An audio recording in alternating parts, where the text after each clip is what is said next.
Top quality और consistent performance के लिए सिर्फ सिल्वर पंप। टॉप क्वालिटी और कंसिस्टेंट परफॉर्मेंस के लिए सिर्फ सिल्वर पंप, नाम याद रखना। धारावीतील रस्त्यांवरील फेरीवाल्यांना हटवण्यासाठी आता मुंबई पोलीस आणि महानगरपालिकेची टीम मोर्चा सांभाळणार आहे। मी सध्या धारावी 90 फीट रोडवर आहे आणि या ठिकाणची सगळी दृश्य आपण पाहतोय।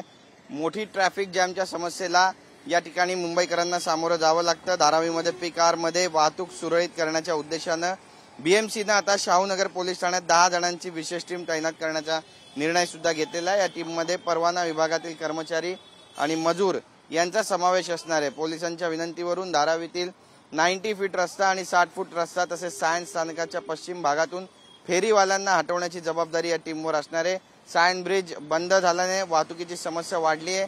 त्यासोबतच सायंकाळी आणि रात्रीच्या वेळी फेरीवाल्यांमुळे ही समस्या आणखी जास्त गंभीर तसेच जटिल होते आणि सायन ब्रिज बंद झाल्यामुळे समस्या वाढल्यानं नागरिक सुद्धा हैराण झालेले आहेत। रिक्षा आणि टॅक्सींना कुठेही पार्क केलं जाते, त्यामुळे वाहतूक कोंडींचा सामना मुंबईकरांना करावा लागतोय। सायन्स सर्कल पासून पुढे जाण्यासाठी आता 1 तासाहून अधिक वेळ लागतोय, जो पूर्वी फक्त 25 मिनिटांचा प्रवास होता। पोलिसांच्या विनंतीनुसार बीएमसीच्या जी नॉर्थ विभागानं या कामासाठी टीम उपलब्ध करून देण्याचं मान्य सुद्धा केलेलं आहे आणि त्यामुळेच आपण पाहतोय की आता महानगरपालिकेचे कर्मचारी आणि त्यासोबतच मुंबई पोलिसांचे जवान आता धारावीमध्ये असलेल्या हॉकर्सना, फेरीवाल्यांना, अनधिकृत फेरीवाल्यांना हटवण्याचं काम करणार आहे। हे काम ते कशा पद्धतीनं, चोख पद्धतीनं पार पाडणार आहेत पाहणं महत्त्वाचं ठरेल।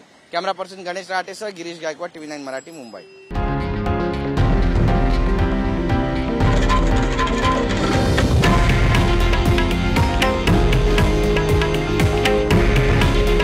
हे आहे देशातील नंबर 1 न्यूज नेटवर्क आणि आपण पाहत आहात TV9 मराठी।